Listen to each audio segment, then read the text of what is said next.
días tengan todos ustedes. Es un gusto para mí darles la bienvenida a nombre de la dirección del hospital y de la Coordinación de Enseñanza e Investigación a nuestra sesión semanal académica del Hospital Regional Licenciado Adolfo López Mateos. Este día tenemos el gusto de contar con una presentación que va a tener varios ponentes, todos miembros del Departamento de Medicina Materno-Fetal, encabezados por el jefe de servicio y profesor titular de este posgrado, el doctor Eduardo Ernesto Mejía Islas. También participarán la doctora Alejandra Pinol Guillén, el doctor Rafael Irigoyen Carranza, el doctor Gonzalo Ramírez Vázquez y el doctor Carlos Ortiz Camacho. Todos ellos harán la presentación, cada uno de una parte de este tema, y al final se abrirá una mesa redonda de discusión en donde podremos hacer actividad académica de interacción. El tema de este día se denomina Diagnóstico prenatal del síndrome de Down. Le doy la palabra al profesor titular, el doctor Eduardo Mejía, para que encabece esta sesión y les pido, les demos un fuerte aplauso para recibirlos a esta sesión. Muchas gracias.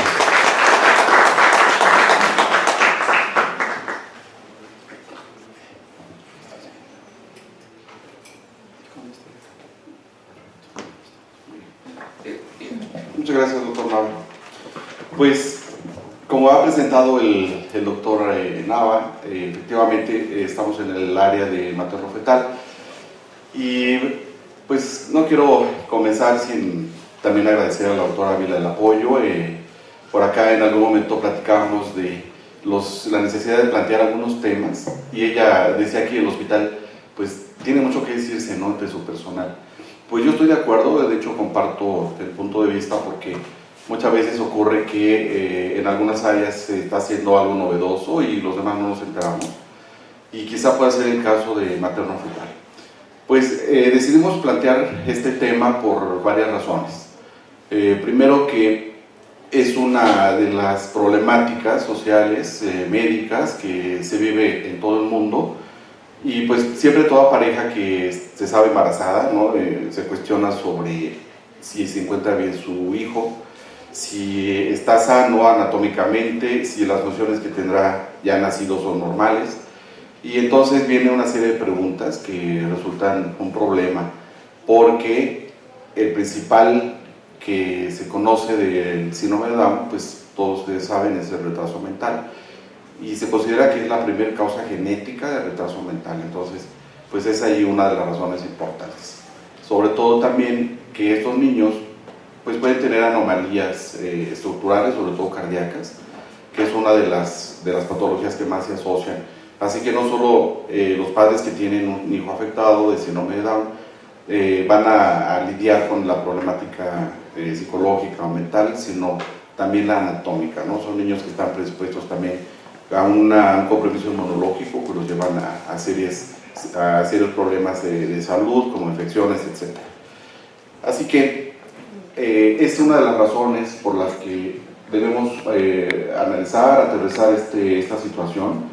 En algunos foros se ha planteado como problema, creo que puede ser, y se ha tratado de ver también o enfocar como muy natural. De hecho, ustedes saben que hay fundaciones que los respaldan y que enseñan a unos padres con un niño afectado a resolver esta problemática, ¿no?, desde orientarlos qué instituciones de salud deben ser las apropiadas para cuidarlos, y asociaciones igual de apoyo psicológico, de integración en la familia, porque bueno, pues hoy en día parte de estos problemas también es el aislamiento. Son niños que son señalados todavía y que la propia familia a veces no termina de comprender la necesidad del apoyo que deben darse a estos niños.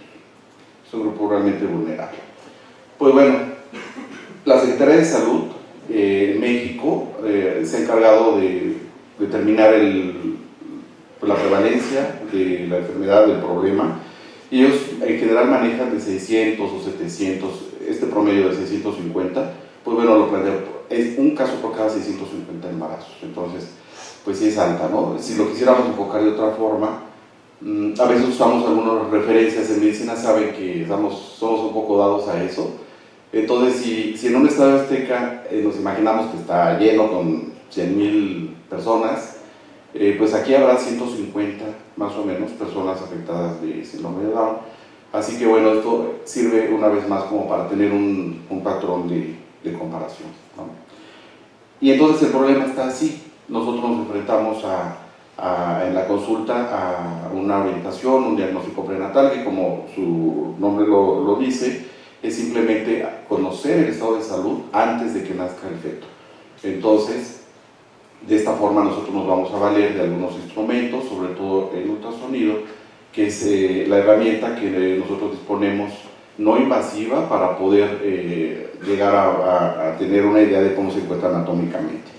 Y pues nosotros enfrentamos el caso clínico siempre a una pareja que llega a la consulta, tratando de identificar los problemas de riesgo, ¿no? Y entonces, si vemos una pareja joven, cabe esperar que esté sano el feto.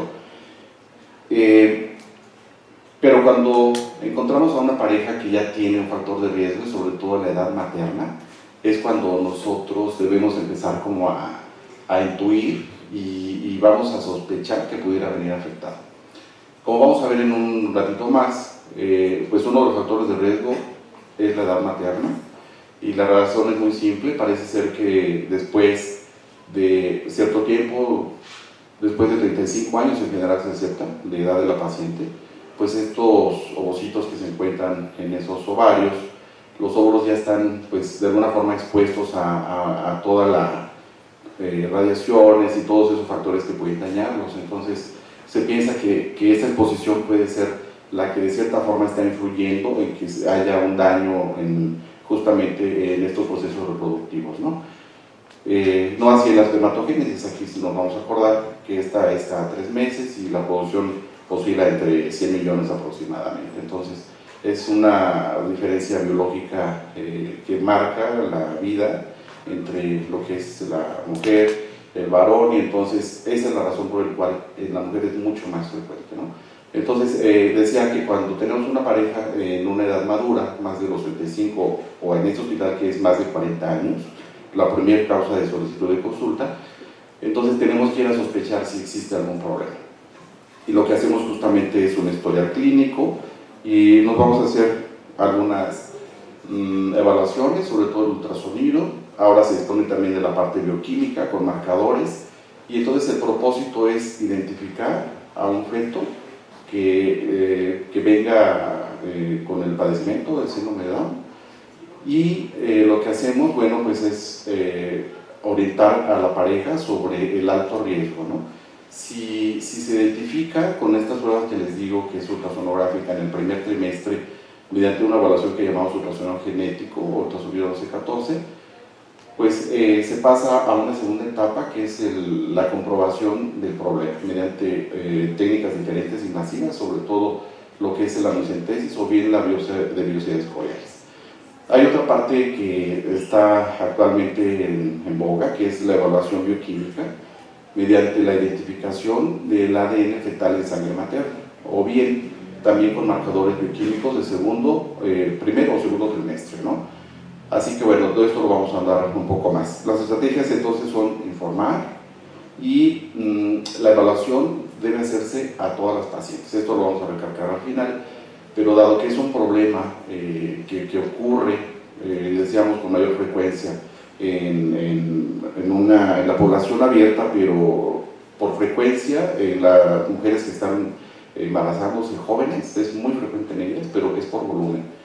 Pero el factor de riesgo es marcadamente más claro en la mujer mayor de 35 años. Entonces, no hay forma como de, solo por estos datos, tratar de seleccionar a quien sí, quien no, y entonces pues se debe hacer a toda la población, ¿no?, embarazada. Este es un consenso ya internacional que se debe tomar en cuenta. Entonces creo que un objetivo de esta charla que estamos teniendo, pues bueno, que ustedes recuerden que estas pruebas se hacen a todas las pacientes. Es una prueba de tamizaje, y de encontrarse una paciente de riesgo elevado, con los programas establecidos que hablaremos, pues entonces se debe pasar a comprobación de este diagnóstico de sospecha y bueno, ya se le tendrá que dar el informe. Tenemos un caso que vamos a presentar enseguida del más reciente que tenemos de una paciente, también de edad materna más de 40 y que se sospechó desde el inicio, las evaluaciones que estoy comentando.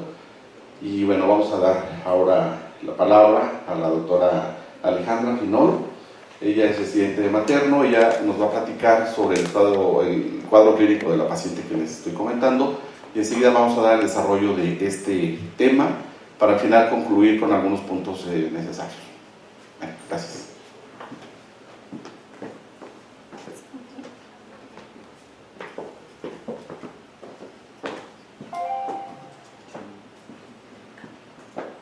Con el botón izquierdo. Eso. Bueno, buenos días. Muy bien, como dijo mi jefe, el doctor Mejía, vamos a presentar un caso que tuvimos en el servicio donde pudimos hacer el diagnóstico prenatal de cromosomopatía.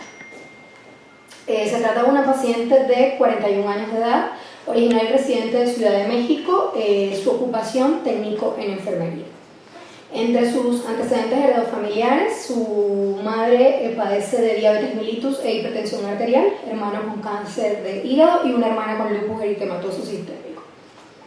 Entre sus antecedentes personales patológicos, la paciente padecía de hipotiroidismo diagnosticado desde hace 8 años, tratado con levotirosina, 100 microgramos vía oral orden día. Y entre sus antecedentes quirúrgicos había tenido una resección de quiste mamario, una funduplicatura laparoscópica hace 2 años por una hernia hiatal tipo 1 que le ocasionaba sintomatología, negaba alergias y traumáticos y en sus antecedentes psicobiológicos fue fumadora durante 25 años, hábito que suspendió desde hace 2 años.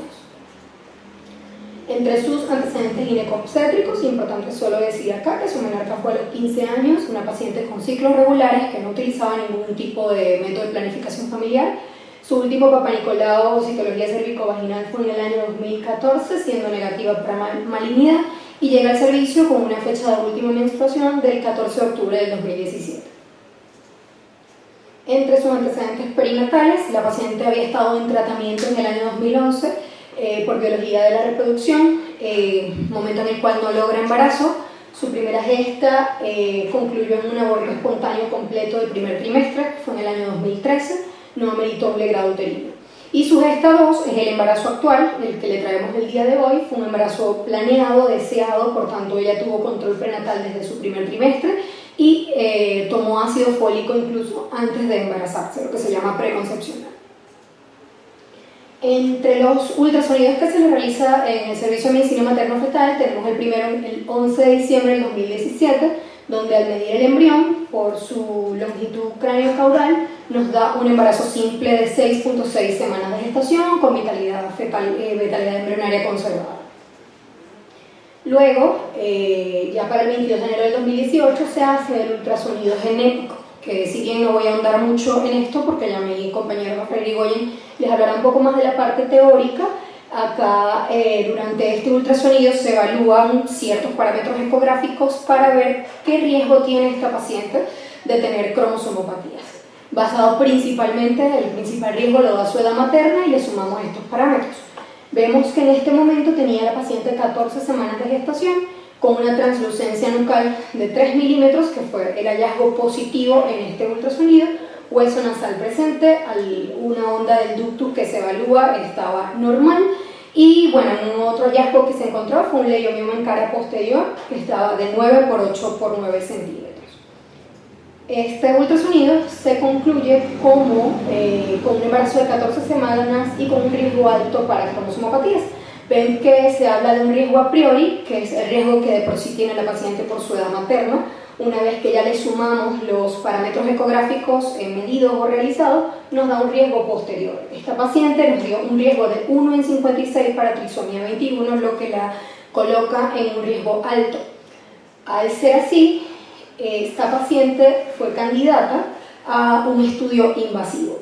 Estas son, tampoco ahondaré en esto, las medidas que se hacen de la longitud cráneo-caudal para ver la edad gestacional de este defecto, la translucencia nucal, que es este líquido detrás de la nuca, y en este momento se evalúa la presencia o ausencia del hueso nasal. Como les dije, la paciente fue llevada a un procedimiento invasivo, se necesitó extracción de líquido mediante una amniocentesis que se realizó en el Servicio de Medicina Materno-Fetal el 7 de febrero del 2018. Ella ingresa con los diagnósticos de un embarazo simple de 16.2 semanas, riesgo alto para cromosomopatías, edad materna avanzada, hipotiroidismo y leiomimatosis de grandes elementos. Acá no es mi intención leer todo esto, esto es simplemente el procedimiento como fue realizado. Lo más importante es que es un procedimiento que se realiza bajo técnicas de asepsia y antisepsia, bajo guía ultrasonográfica. Se ubica dónde está la placenta y dónde está el pool amniótico mayor, es decir, la bolsa mayor de líquido amniótico. Ahí se hace la punción, siempre siguiendo ecográficamente el trayecto de la aguja. Se extrae un cc de líquido amniótico inicial y posteriormente se extrajeron 9 cc de líquido amniótico, el cual fue a estudio genético. Posterior a culminar el procedimiento, siempre se verifica la vitalidad fetal, la cual estaba conservada en este caso. Fue un procedimiento que culminó sin complicaciones. Aquí algunas fotos del día del procedimiento en el servicio. Y el día 20 de marzo obtenemos el resultado del cariotipo al estudiar este líquido amniótico. Esto fue por se analizaron 20 células con técnica de bandeo y recordemos que el ser humano normal tiene un cariotipo donde tenemos 23 pares de cromosomas, teniendo 46 cromosomas normalmente. En este caso vemos que se encontró un complemento cromosómico de 47. Este feto venía con un cromosoma extra del par 21, lo que nos da el resultado de síndrome de Down. Pueden ver en el cromosoma 21, como en vez de haber 2, hay uno más. Y un feto masculino, 47XY. Luego ella, por supuesto, siguió en evaluación por nuestro servicio. El ultrasonido del 28 de marzo, cuando tenía 24.4 semanas, lo traigo acá simplemente para mostrar que su edad gestacional a la hora de hacer la ecografía siempre fue por debajo de la edad gestacional que le correspondía. Esto se asocia a la trisomía 21, fetos que vienen a ser un poco más pequeños. Se encontraron otros hallazgos como un intestino ligeramente hiperecogénico, hallazgo que también es compatible con esta cromosomopatía. Si bien, como mencionó el doctor Mejía, estos fetos tienen mayor índice, mayor riesgo de padecer alteraciones cardíacas, hasta un 50% de los casos. Por tanto, a las 28.6 semanas se le realiza un ecocardiograma fetal, donde afortunadamente no había comunicación interventricular, ninguna alteración, y se encontró un corazón estructuralmente sano con ritmo sinusal durante todo el estudio. Sin embargo, ya cuando son recién nacidos, estos estudios deben realizarse nuevamente.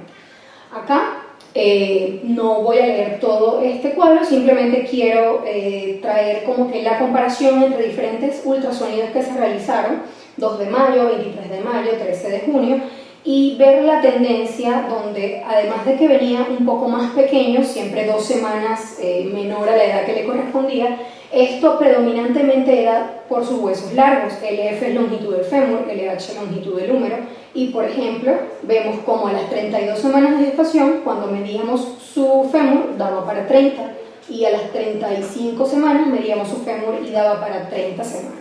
Los huesos tubulares cortos también es un hallazgo característico de niños con estas cromosomopatías. Acá las gráficas que manejamos en el servicio. La tercera es la que representa la longitud del fémur y vemos cómo los puntitos están por debajo de lo esperado para la edad gestacional. Entonces este feto siempre presentó sus huesos tubulares más cortos, lo que lo hacía estar pequeño para la edad gestacional, incluso retardo de crecimiento intrauterino, pero se asociaba a los huesos cortos. En cuanto a su evolución, el 30 de mayo la paciente acude a su control prenatal normal, pero en ese día presenta cifras tensionales elevadas, 146/90, y la ingresamos ese día para vigilancia estrecha del binomio y clasificar el trastorno hipertensivo. Ingresa como un embarazo simple de 33.4 semanas, enfermedad hipertensiva inducida por el embarazo a clasificar, RSIU tipo 1, por lo que ya les mencioné de cómo venía el peso del bebé, hipotiroidismo y edad materna avanzada. En ese momento estuvo hospitalizada hasta el 1 de junio, se clasificó como hipertensión gestacional, no hubo alteración de laboratorio, no hubo criterios de interrupción, hubo respuesta al tratamiento y la paciente fue egresada con alfametildopa 500 miligramos vía oral cada 8 horas. Posteriormente, ya en otra consulta, el 21 de junio, ya teniendo 36.4 semanas, se le hace su ultrasonido y se evidencia alteración en la flujometría Doppler con un índice cerebroplacentario superior al percentil 5. El feto venía con un peso menor a lo esperado y de 2 kilos 300, y además la paciente vuelve a presentar cifras tensionales elevadas que eran de difícil control, por lo que se decide ingresar y se decide interrupción del embarazo antes que las complicaciones fueran mayores. Ingresa con el diagnóstico de embarazo de 36.4 semanas de gestación, hipertensión gestacional, restricción del crecimiento intrauterino tipo 1, feto con trisomía 21, hipotiroidismo, edad materna avanzada, obesidad grado 1 y la endometriosis uterina de elementos.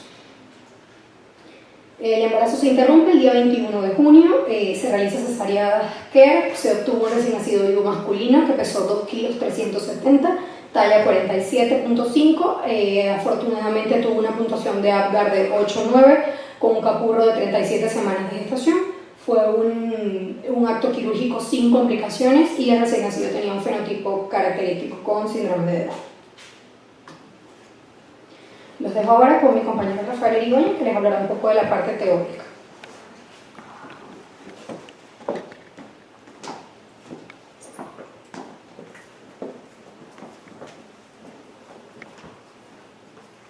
Buenos días. Bueno, continuando con lo que es el caso clínico, yo voy a hablar de la parte teórica. Es importante mencionar que en el área de medicina materno-fetal pues tenemos o valoramos dos pacientes. Por un lado está la mamá, vemos mamás que tienen embarazos de alto riesgo, y por otro lado también valoramos lo que es el feto y lo vemos como un paciente. Nosotros tenemos diferentes métodos diagnósticos para poder llegar al diagnóstico que tuvimos con este bebé. Pero existe un algoritmo ya bien definido por parte de lo que es la Fetal Medicine Foundation y por lo que es Fetal Test, que nos van marcando cuáles son las pautas en cuanto al tamizaje para poder llegar a este diagnóstico. Bueno, ya lo había mencionado el doctor Mejía, pero bueno, es importante mencionar que lo que refiere la OMS sobre el diagnóstico prenatal, pues que tiene el diagnóstico de diagnosticar con la mayor precocidad posible un defecto congénito o bien establecer la ausencia del mismo. ¿Por qué es importante hacer un diagnóstico prenatal? Porque por un lado nos ayuda a establecer la conducta perinatal. Si encontramos un producto afectado con síndrome de Down, alguna otra trisomía o alguna malformación, nosotros tenemos que ir marcando la pauta de seguimiento, solicitar valoraciones por algún otro servicio, en este caso en la trisomía 21, como se asocia a alteraciones cardíacas, pues también se tiene que hacer una evaluación por ecocardiograma. Entonces eso nos va marcando las pautas en cuanto al seguimiento y también ir valorando cuál es el momento más oportuno para la interrupción del embarazo, y también pues solicitar la presencia de un equipo multidisciplinario para favorecer el pronóstico de estos productos. Es igual importante, o también tiene como punto importante, que nos va a ayudar a dar un asesoramiento genético preciso. Pues en muchos momentos llegan mamás preocupadas por la posibilidad de tener un hijo con trisomía 21, y existen muchos tabús sobre un hijo con trisomía 21. Actualmente existen campañas donde nos hablan que pues son personas que pueden tener una vida y una calidad de vida adecuada. Entonces esa sensibilización ayuda, pero sí es importante dar ese asesoramiento genético para darle una expectativa real de lo que está presentando su hijo. Ayuda también a una preparación psicológica a los padres, ayuda a que se vayan preparando en ese duelo, porque pues, tener una noticia de tener un hijo afectado pues es importante. Una pareja siempre tiene muchas expectativas sobre lo que es el embarazo, sobre lo que va a ser su hijo. Entonces, al tener este diagnóstico, pues eso genera un duelo. Entonces, el darles un diagnóstico de forma precoz ayuda a que se vayan preparando de forma psicológica, y eso fortalece el entorno familiar para que los bebés puedan tener una vida pues, mejor. Disminuir la ansiedad y proporcionar tranquilidad, lo que mencionaba el doctor Mejía. En muchas ocasiones llegan pacientes que tienen como factor de riesgo la edad materna y piensan que por ese simple hecho van a tener un hijo con síndrome de Down. Entonces llegan muy ansiosas, con mucho estrés. Entonces el poder hacer un tamizaje preciso y de ayudarnos a seleccionar pacientes de alto y bajo riesgo, pues también ayuda a disminuir esa ansiedad y proporcionar más tranquilidad para que el embarazo se pueda llevar de una forma más sana y más tranquila. También sirve el diagnóstico prenatal para encontrar esos fetos que tienen alguna alteración que pues pueden ser candidatos a tratamiento prenatal, ¿no? O sea, actualmente existe lo que es la cirugía fetal, es una rama nueva de lo que es la medicina materno-fetal. Acá en México no es algo que se esté dando en todas partes, o sea, hay ciertos grupos que lo están manejando, principalmente el grupo de Dr. Rogelio Cruz en Querétaro, y entonces esto ayuda a mejorar el pronóstico de estos bebés al darles un tratamiento pues inútero que pues va a mejorar su calidad de vida y su pronóstico. Y también va a ayudar a establecer la vía de resolución del embarazo. Si de repente llegamos a hacer diagnóstico de un producto con múltiples malformaciones o alteraciones que podría complicarse por un parto, pues entonces esto igual es una herramienta importante para poder establecer la conducta de vía de nacimiento. Bueno, ya había mencionado el doctor Mejía algunas cifras, pero bueno, es importante mencionar que el diagnóstico prenatal es muy importante porque alrededor del 1% de los niños en el mundo presenta alguna anomalía congénita. 8% de los recién nacidos, o sea, niños menores de 5 años, mueren a causa de estas alteraciones.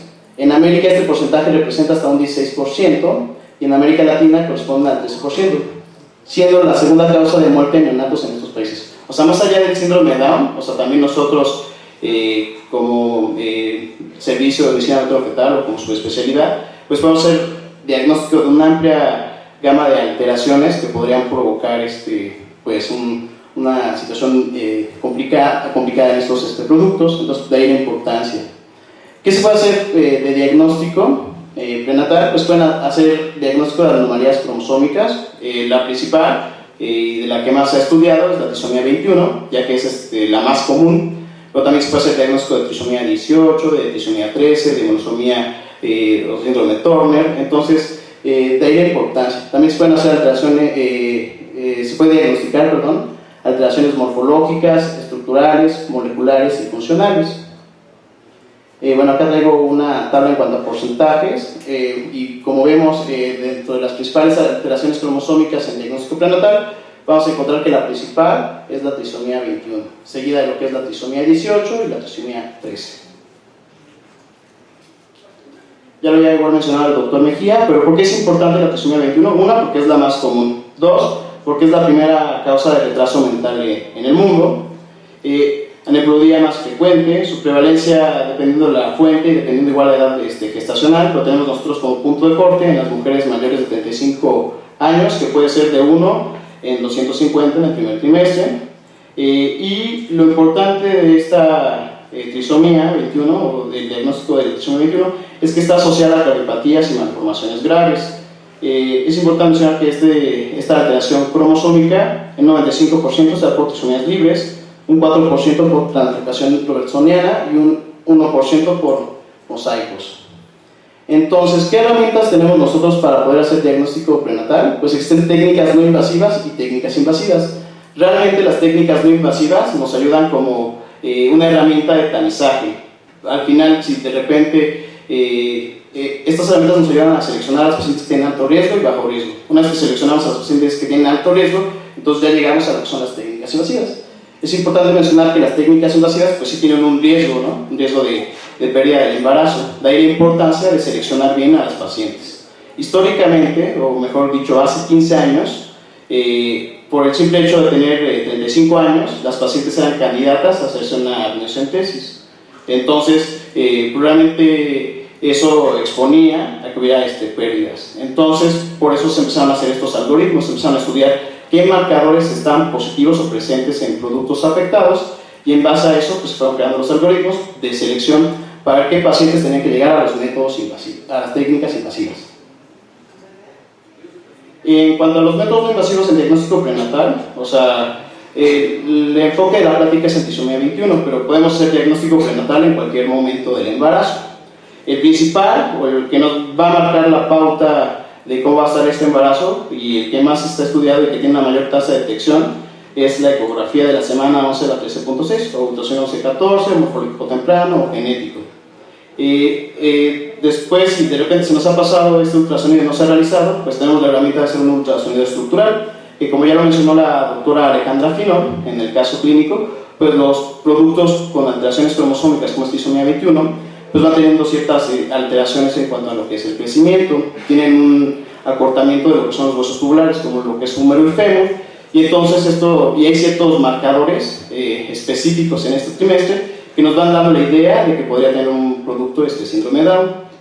En muchas ocasiones hay pacientes que no se hacen ni un ultrasonido morfológico temprano ni un ultrasonido estructural, entonces pues tenemos como herramienta el ultrasonido del tercer trimestre, que también pues, nos va a marcar ciertas características importantes que nos ayudarían a hacer pues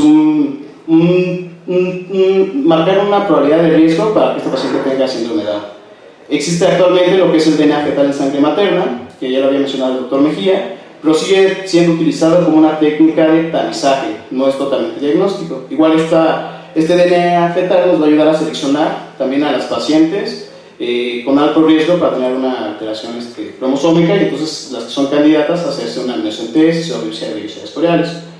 Y pues los marcadores bioquímicos, que son productos que están en lo que es la circulación materna, de lo que es productos de lo que es la placenta, y entonces todos también nos van a ayudar a poder hacer un diagnóstico. Pero realmente la relevancia de estos marcadores se adquiere cuando se combinan, porque eso nos ayuda a mejorar el rendimiento en cuanto a lo que es la tasa de detección. Y bueno, en cuanto a lo que son las técnicas invasivas en diagnóstico prenatal, tenemos lo que son la biopsia coreal, que se realiza de la semana 11 a la 14. Es importante mencionar que cuando se realiza una biopsia de vellosidades coreales, existe un riesgo de pérdida hasta 1 a 2% dependiendo la fuente y dependiendo la experiencia de quien la realiza. Entonces no es un procedimiento totalmente inocuo. Entonces es importante igual mencionar esto a las pacientes que tienen alto riesgo para tener una alteración cromosómica, de que se hace el procedimiento existe un riesgo de pérdida. Entonces de ahí la importancia de hacer una adecuada selección. Existe lo que es la amniocentesis, que se realiza de la semana 15 a la 20, que ya más o menos mencionó la doctora Finol cómo es el procedimiento. Pues básicamente es tomar una muestra de lo que es líquido amniótico y mandarlo a estudiar, hacer cariotipo, FISH o microarreglo de DNA para poder llegar a un diagnóstico, que también tiene una tasa de pérdida de hasta el 1% dependiendo de la fuente. Y la cordocentesis, que pues básicamente en cuanto a lo que es diagnóstico prenatal no se utiliza tanto para hacer diagnóstico de trisomía 21, 18 y 13, pero sí ayuda a hacer detección de anemia fetal o dar tratamiento a estos productos afectados. Bueno, ¿cuáles son los puntos claves en diagnóstico prenatal? Pues que las estrategias de cribado van a seleccionar lo que son las poblaciones o la población que tiene alto riesgo para presentar estas alteraciones cromosómicas, y con ello saber cuáles son las que están o que son candidatas a una técnica invasiva, que no van a estar exentas de complicaciones. Es importante mencionar que las cromosomopatías más frecuentes son las trisomías, y de estas el síndrome de Down. Es importante mencionar también que tiene que haber una coordinación entre los niveles asistenciales que aseguren la realización temprana del cribado prenatal. Todas las pacientes embarazadas son candidatas a hacerse un tamizaje. Entonces, de ahí la importancia de que todos los médicos que tenemos relación con control prenatal o con pacientes embarazadas sepamos sobre este tema, porque es muy importante poder hacer un diagnóstico precoz para poder pues mejorar el pronóstico del embarazo, por lo que ya había mencionado anteriormente. Bueno, en cuanto a las estrategias de cribado, ya actualmente existe un algoritmo, pero voy a ir mencionando cómo se iba realizando antes. Antes se utilizaba lo que era nada más de edad materna, y entonces en base a esto se seleccionaba a las pacientes de alto riesgo y de bajo riesgo, y esto nos daba una tasa de detección de hasta un 30-38%. Se utilizó también lo que es los marcadores bioquímicos del segundo trimestre, que nos da una tasa de detección de hasta el 60 al 80%. Posterior apareció lo que es el ultrasonido, que mejoró la tasa de detección hasta un 75% en conjunto con lo que es la edad materna, y ya combinando todo, pues se puede tener una tasa de detección de hasta un 90%. Es importante mencionar que no es diagnóstico, o sea, estos marcadores y la combinación de estos marcadores nos van a seleccionar a las pacientes que son de alto riesgo y de bajo riesgo. Bueno, acá traigo una tabla igual, donde menciona bueno, qué es lo oportuno en base a lo que en base a los trimestres, y pues lo ideal es que se realice un ultrasonido de la semana 11 a la 13.6 con los marcadores serológicos y en conjunto con lo que es la edad materna para poder tener una tasa de detección importante. Bueno, ya enfocándonos en lo que es el ultrasonido que se realiza de la semana 11 a la 13.6, pues es un estudio que nos va a ayudar a hacer el screening de las pacientes que sí tienen síndrome de Down o alguna otra cromosomopatía, como es trisomía 18, trisomía 13. Nos va a ayudar a hacer un diagnóstico temprano de malformaciones fetales, nos ayuda a hacer una detección y prevención de lo que es preeclampsia y un diagnóstico de periodontalidad en embarazos gemelares. Es muy importante mencionar que este ultrasonido, como su nombre lo dice, se realiza de la semana 11 a la 13.6. Para poderlo realizar o para poder hacer este estudio, pues tenemos que medir lo que es la longitud cefalocaudal y tiene que estar entre 45 y 84 milímetros, que es en relación a un feto que tiene entre 11 y 13.6. Entonces, este estudio nos ayuda a poder hacer el diagnóstico de síndrome de Down, otras cromosomopatías, pero también nos ayuda a hacer este diagnóstico de estas situaciones que pueden complicar lo que es el embarazo y pues así afectar el pronóstico tanto materno como fetal, como es el diagnóstico de malformaciones fetales y pues la detección y prevención de lo que es preeclampsia. Podemos medir el flujo de las arterias uterinas y en base a eso las percentilamos y nos puede decir qué pacientes son pacientes de alto riesgo para presentar preeclampsia y cuáles no, y en base a eso tomar medidas preventivas para disminuir la posibilidad de aparición, como es dar lo que es ácido acetilsalicílico, calcio, y eso va a mejorar mucho lo que es el pronóstico. Entonces la finalidad de este estudio es pues, hacer esta detección temprana para cromosomopatías y dividir a las pacientes en alto riesgo y bajo riesgo, y en base a eso pues tomar la decisión de hacer una biopsia de biopsias coreales o una biocentesis, o si son pacientes de bajo riesgo pues darles seguimiento normal con una ecografía estructural. Pero de repente hay pacientes que están en el intermedio. Entonces actualmente pues se han estudiado otros marcadores ultrasonográficos, además de los clásicos que era medir la translucencia nuclear, y esto nos va a ayudar a mejorar el rendimiento del cribado, y con esto ya podemos reclasificar a las pacientes cuando están en riesgo intermedio en riesgo alto o riesgo bajo, y con eso tomar las medidas pertinentes para poder llegar a un diagnóstico. Como ya lo habíamos mencionado, el principal marcador, o el que nos va a dar un riesgo a priori, es la edad materna. Entonces, se relaciona la edad materna con la aparición de alguna cromosomopatía. Pero, como ya mencionamos, estas alteraciones como síndrome de Down se pueden presentar en cualquier momento. Entonces, todos los pacientes son candidatos. Entonces, el primer marcador es la edad materna. El segundo marcador que se utiliza es, por medio de ultrasonido, medir este líquido que se forma detrás de lo que es la nuca de lo que es el feto, que se llama translucencia nucal. Se ha demostrado que entre más grande, pues más la posibilidad, hay puntos de corte, pero bueno, también esta translucencia nucal se tiene que establecer en percentiles en base a las semanas de gestación. Existe una bioquímica sérica, lo que es la proteína plasmática asociada al embarazo, y la porción libre de la fracción beta de gonotrofina crónica humana, que nos van a ir pues igual dando una idea, se van a ir combinando estos marcadores. Otro marcador que siempre se ha utilizado también es la frecuencia cardíaca fetal. Se ha demostrado que los productos con trisomía 21 pues suelen tener un poco más elevada la frecuencia cardíaca en comparación con los fetos sanos. Se ha demostrado también que los fetos con trisomía 18 la tienen un poco por debajo de lo que es un feto sano. Y por último, la trisomía 13 lo tiene marcadamente alta, entonces también nos va ayudando a poder modificar este coeficiente de probabilidad. Y por último, existen nuevos marcadores ecográficos, que son los marcadores emergentes. Cuando nos encontramos en una paciente que está en un riesgo intermedio, no sabemos si es de alto o bajo riesgo, pues se utilizan estos marcadores, que es la visualización de lo que es el hueso nasal. Se ha demostrado que hasta el 65% de los fetos con trisomía 21 no se logra visualizar el hueso nasal en este momento del embarazo, aunque también es importante mencionar que también puede ser una variante de la normalidad. Del 1 al 2% de los fetos sanos pueden no visualizarse en ese momento y pueden estar normales. Otro marcador pues es el ductus venoso. Se hace una visualización de lo que es el espectro de onda del ductus venoso y tenemos que visualizar que tenga una onda, que es de la contracción atrial, que pues también se relaciona cuando está ausente o reversa, se asocia a síndrome de Down hasta un 65%.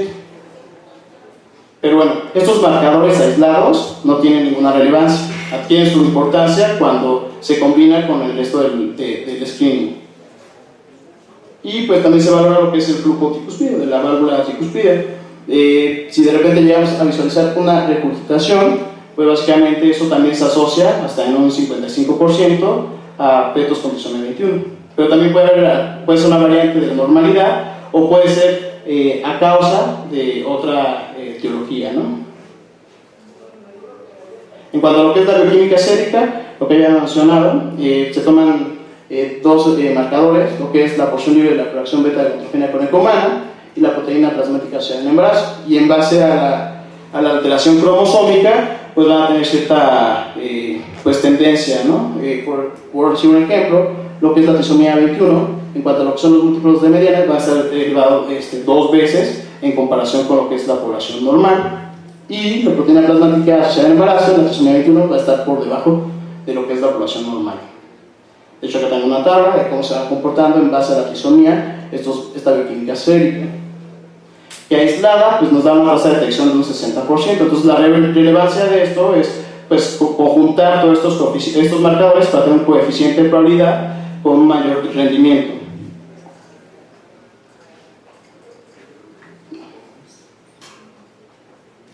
Entonces, como he mencionado, la tasa de detección por lo que es la edad materna nos va a dar hasta un 30% de tasa de detección. Si conjuntamos la edad materna con la bioquímica sérica nada más, nos da de un 50 a un 70%.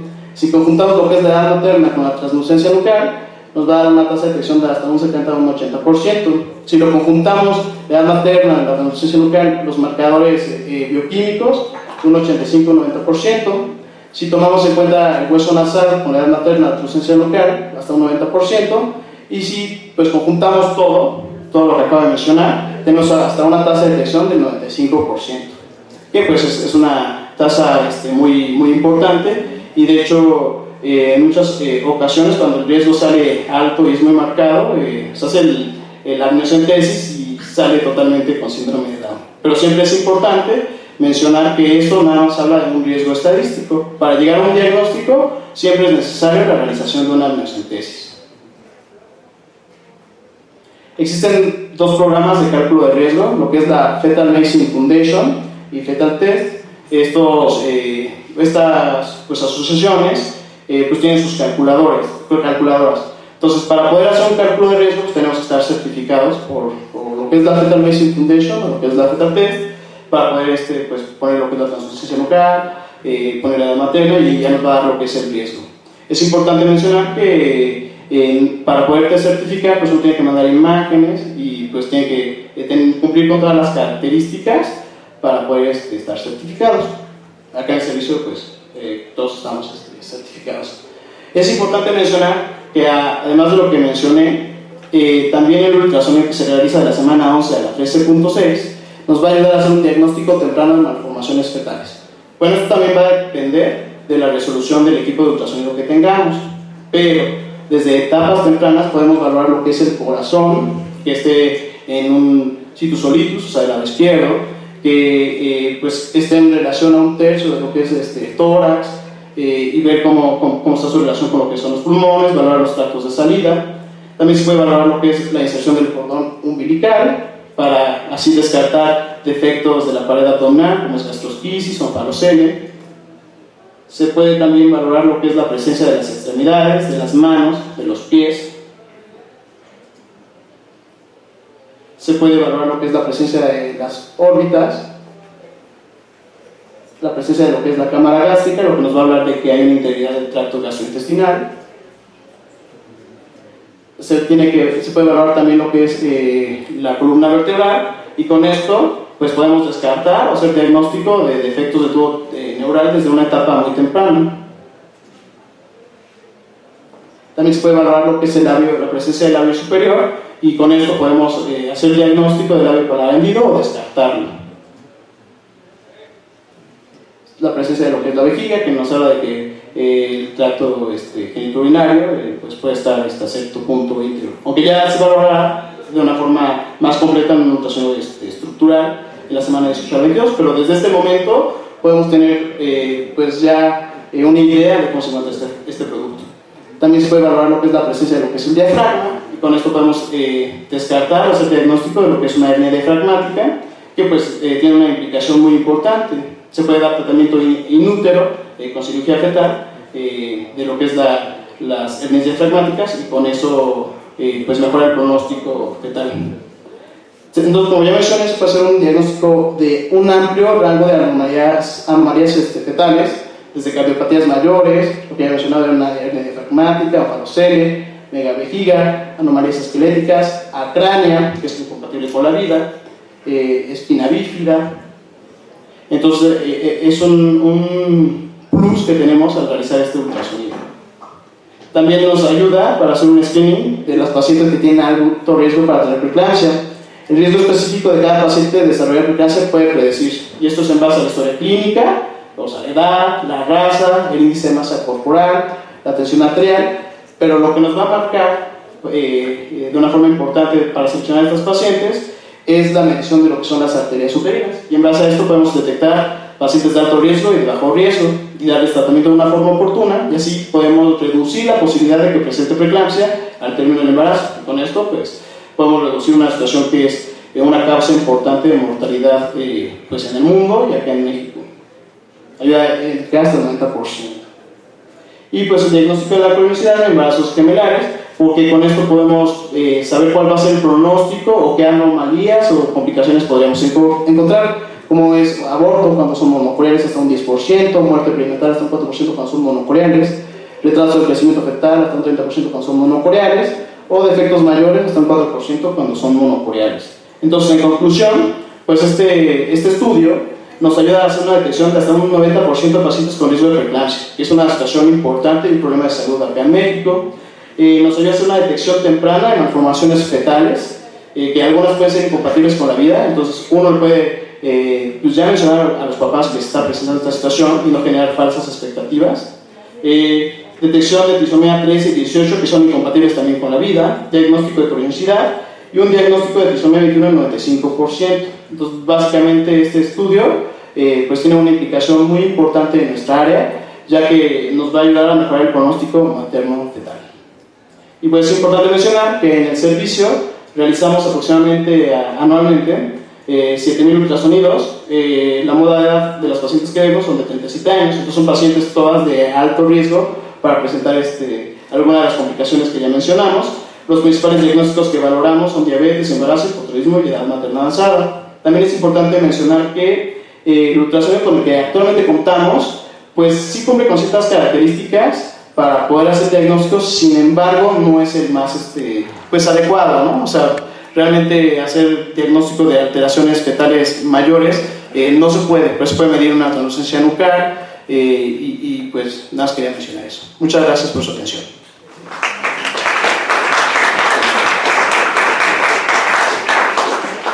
Bueno, pues no sé si tengan alguna duda. En realidad habíamos pensado en manejar como una mesa redonda. A mí me gustaría escuchar algún comentario o duda que tengan, pero me gustaría que pasáramos todos.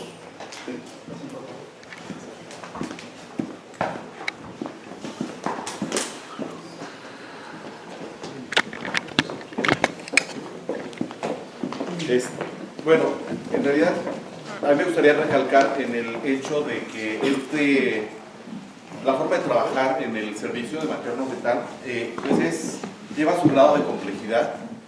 Realmente es también un trabajo arduo. Todos los días tenemos nuestro programa académico de PUEM y lo tratamos de llevar al 100%, ¿no? Todas las generaciones que han habido, al menos en los últimos 5 años, nos hemos certificado en el Fetal Foundation Medicine y Fetal Test justamente para lograr esto. Entonces, yo creo que sin el entusiasmo de los residentes, de esa disciplina, de contar con ese apoyo incluso institucional, pues no se podría hacer. Efectivamente, hoy ya tenemos ese problema, ya pues el doctor Robles, las autoridades saben de esa necesidad que tenemos para dar un diagnóstico prenatal oportuno y desafortunadamente, pues bueno, ahorita no tenemos el equipo adecuado para hacerlo, ¿no? Yo espero que en breve se pudiera pues ahí arreglar un poquito. Bueno, yo quisiera escucharlos, no sé si tengan algún comentario o duda. Adelante, doctora. Sí. Yo tengo una pregunta para ustedes y quisiera saber su opinión.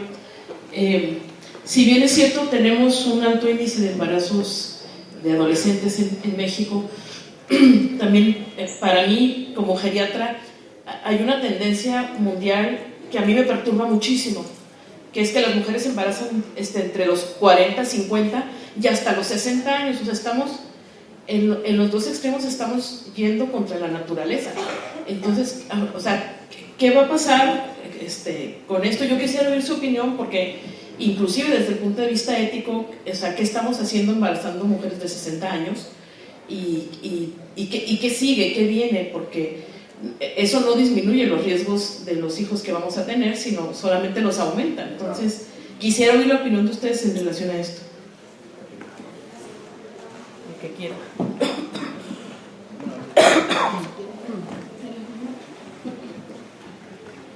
Bueno, básicamente esto es un tema que también corresponde a biología de la reproducción. Pacientes que se embarazan luego de 50 años ya necesitan una técnica de reproducción asistida, y ahí están criterios éticos que se basan en la decisión de ese médico biólogo que se presta o se decide embarazar a una paciente así. Ya nosotros que recibimos la paciente embarazada no nos queda más que evaluar los riesgos y valernos de todas las herramientas que mencionamos para evaluar a esta paciente. Si estamos ante una paciente de 50 años, la probabilidad es muy alta y casi seguro será una paciente que va a un método invasivo de diagnóstico prenatal. No quiere decir que en todos los casos va a ser un niño con un síndrome de cualquiera de los que se presentan, pero sí es importante, como en esa paciente, tener más, más pendiente, evaluar los riesgos de una manera más segura, con un seguimiento más eficaz. Exactamente, pero creo que ya el manejo de nosotros es el mismo. Recibimos a la paciente y estimamos su riesgo. Además, no solo el problema cromosómico, doctora, sino ya entramos a un campo de la medicina general, donde realmente no es el momento adecuado para el embarazo. La última que recuerdo, 58 años, y efectivamente, técnica de fertilización asistida, un FIFTE logrado en forma privada, etcétera, logró el embarazo de gemelos. Entonces, no es el momento adecuado. Aparte, la tasa de complicaciones como placenta previa es más alta, así que todo se junta. Imagínense una placenta previa, embarazo múltiple, edad de 58 años, y así se va la lista, ¿no?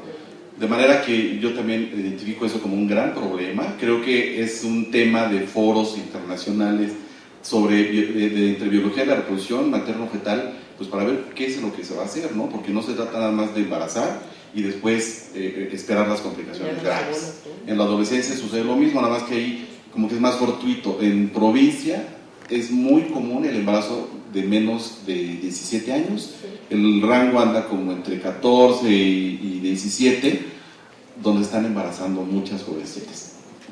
Bueno, yo quería acotar que principalmente es imperativo hacerles saber a la audiencia que pues justamente por eso estos son pruebas de tamiz, o sea, es apoyo aplicable a toda la población, porque es un problema general, pero las que más presentan el riesgo son las pacientes de elevada edad, solamente que las que se embarazan son las más jóvenes. Entonces tenemos que abocar o estar centrados en la atención a esas dos aristas. Lo que nosotros podemos hacer es complementar el apoyo con servicios como medicina reproductiva, ya tomando e individualizando los casos, pero la mejor manera que nosotros podemos prestar una atención integral al paciente es apoyándonos de todos los métodos que tenemos para que las comorbilidades del embarazo, si así ya se presentó con una elevada edad, se disminuya. Y por eso justamente nosotros ofrecemos la convergencia o la utilización de todas estas herramientas, tanto de diagnóstico prenatal no invasivo como invasivo en la mayoría de los casos, cuando así sea meritorio utilizarlo para llevar el embarazo a buen término en cada caso. Es lo que nuestro interés.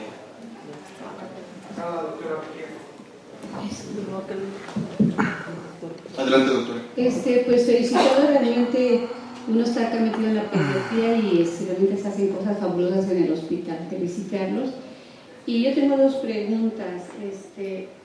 Una, sobre los adolescentes. Sabemos la cantidad de embarazos que se ha habido en adolescentes. Aquí en nuestro medio, no sé por qué dicen somos una clase diferente o una población diferente en relación a otras instituciones en cuanto a su experiencia, en qué porcentaje se da aquí en nuestra población de ISSSTE en base de adolescentes.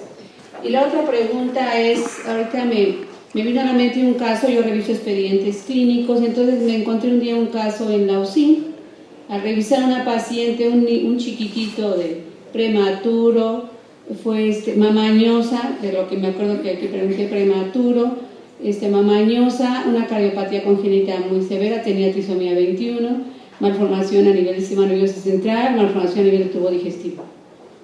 Yo le pregunté al residente, ¿y cómo permitieron llegar a tener un embarazo con estas características, con un pronóstico pues bastante triste para el bebé, ¿no? Entonces yo le pregunté al residente, la mamá sabía de todas estas malformaciones del producto y aún así, dicen ellos, la mamá quiso seguir el embarazo.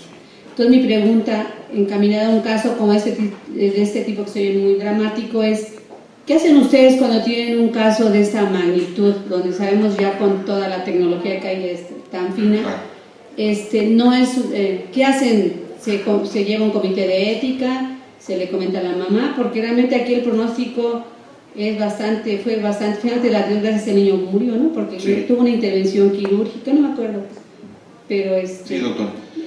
Muchas gracias por la felicitación. Respecto a la primera pregunta, efectivamente una complicación del embarazo es la edad cuando son muy jóvenes, adolescentes, pero aquí en el hospital la frecuencia es baja, está en el 10º o 12º lugar, más o menos, es como fluctúa, porque lo que predomina es la edad materna mayor. Las razones parecen ser muy sociales, como que la mujer prefiere ahora hacer otras actividades y demás, y la maternidad la puede quizá ir postergando, ¿no?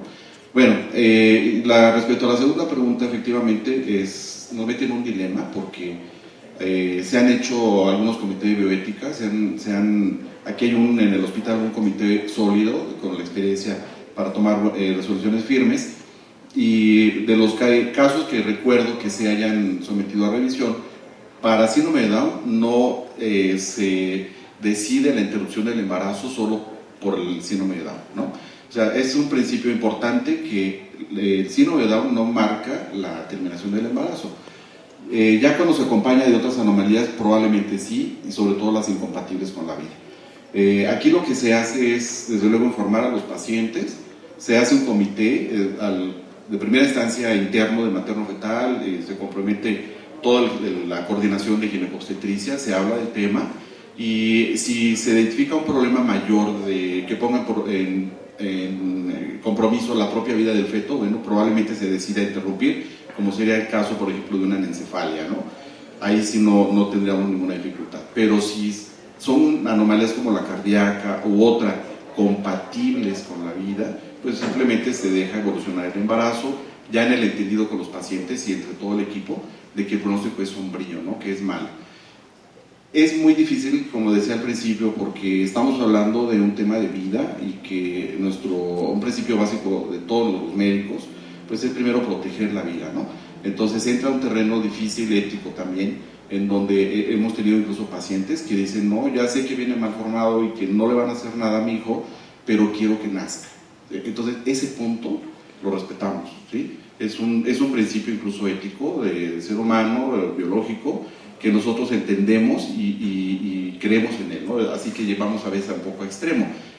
También si se complica el embarazo por otra anomalía materna, no sé, una preeclampsia o algo que sí complique más las cosas, entonces pues sí tenemos que tomar la decisión de interrumpir. Es un tema difícil, muy complejo, donde se debe individualizar cada caso, doctor.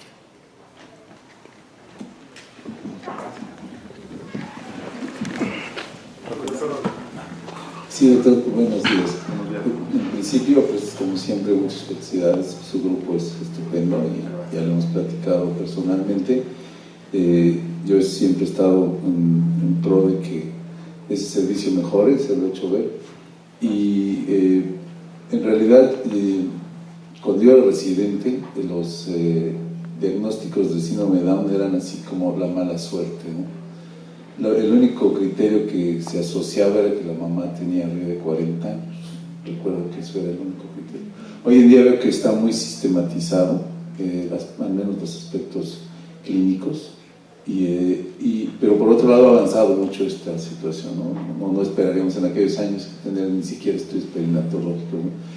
Y la situación es que veo que en ese sentido no ha cambiado mucho, o sea, sigue siendo ese criterio de la edad de la mamá, lo que mencionaba la doctora Flor.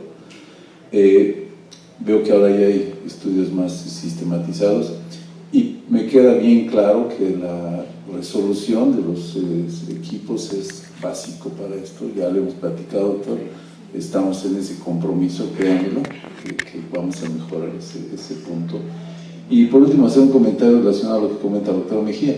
Usted y yo hemos trabajado ya mucho en el Comité de Bioética, pero también sucede lo contrario, es decir, los síndromes de Down, que son compatibles con la vida, se pueden habilitar, etcétera, pero a veces la mamá no quiere tener un síndrome de Down, y se nos dio un caso, recuerda usted, en que se decidió en el Comité de Bioética no interrumpir el embarazo, la mamá fue a otro hospital, donde se llevó un tipo de ética diferente y interrumpieron el embarazo, ¿no? Y los síndromes de la trisomía 18 y la trisomía 21, la trisomía 13, esa es una pregunta, ¿qué tan estos criterios, qué tanto nos favorecen para darnos cuenta de la penetrancia de ese síndrome? Me refiero si tenemos el síndrome completo o hasta un mosaico. En ese sentido, ¿de qué depende que pudiéramos especificar la penetrancia del 13 y el 18 específico? Pero no todos son mortales. Gracias, doctor, y felicidades. Gracias. Sí, bueno, de igual forma aquí en estos dos síndromes, pues se tienen los mismos estudios, ¿no? Igual el ultrasonido, los marcadores bioquímicos nos van a ayudar y nos van a, igual como vimos en la presentación, nos van a dar un riesgo. Entonces, en base a ese riesgo que nos den estos marcadores, tanto bioquímicos como ultrasonográficos, va a ser que vamos a decir si es una paciente o no candidata igual a un procedimiento invasivo. Y de igual forma, o sea, ya con el estudio invasivo, el estudio de cariotipo, los demás estudios que se utilizan para llegar a un diagnóstico un diagnóstico como tal, pues ya ahí es el que nos va a dar el resultado. Pero realmente el screening o el tamizaje es básicamente el mismo con ultrasonido y con los estudios de laboratorio bioquímicos. En general, cuando identificamos a un feto con trisomía 13, sabemos que el pronóstico es malo, ¿sí? Porque suelen tener, por ejemplo, holoprosencefalia o cardiopatía la mayoría, y pues es incompatible. De manera que con trisomía 13 no hay problema, lo hemos realmente dialogado y se decide interrumpir, porque los daños son mayores. De hecho, pues, como le digo, son incompatibles. Con trisomía 18, Edwards, realmente es diferente porque el pronóstico es mejor. Sí tiene retraso mental, pero también, como decía con Down, hay grupos y hay asociaciones Edwards donde se les brinda el apoyo, ¿no? Los daños son menores. Entonces, de estas tres, la 18 y la 21 son las que nos meten en dilema porque son compatibles y bueno, nada más hay que darles el apoyo necesario a la familia y como médicos hacer nuestro trabajo para darles mejor vida, ¿no? Y respecto al 13, pues definitivamente sí tienen mal pronóstico, entonces se deben interrumpir. Y bueno, pues yo agregaría que creo que todos tenemos que concientizarnos más, no pensar que el diagnóstico sirve para interrumpir, ¿no? Es cierto lo que el doctor Robles ha dicho, nos hemos reunido en ocasiones anteriores y las pacientes piensan en eso también, ¿no? Y bueno, yo también soy respetuoso de esa parte. Si ellas deciden no seguir, creo que al final es también principalmente su decisión, ¿no? Y nosotros debemos acompañarlos a todo el proceso, pero también creo en lo que nos corresponde, que es el apoyo que les podamos dar, que entre nosotros le demos ese apoyo que requieren para que se pueda lograr la viabilidad y bueno, el término de un embarazo en sí, ¿no? También creo los derechos de las personas que sufren alguna enfermedad de estas y no por su retraso mental creo que debemos minimizar. Todos seguro que hemos tenido contacto con alguien así a veces en la familia o los vecinos o los amigos y créanme que yo creo que es un motivo importante de analizar y de incluso autocalificarnos y de saber el rol que llevamos en la vida, ¿no? Entonces bueno, pienso que debemos brindarle siempre el apoyo. Pues muchas gracias, doctor. Muchas gracias, doctora, por la oportunidad. No, de que muchas gracias. Bien, les vamos a entregar su reconocimiento por esta excelente sesión al doctor Eduardo Ernesto Mejía Islas. Démosle un aplauso, por favor. A la doctora Alejandra Piñón Miguel.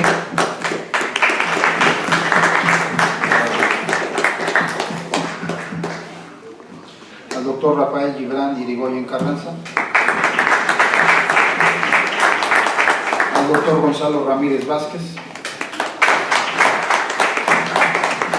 Y al doctor Carlos Rafael José Ortiz Camacho.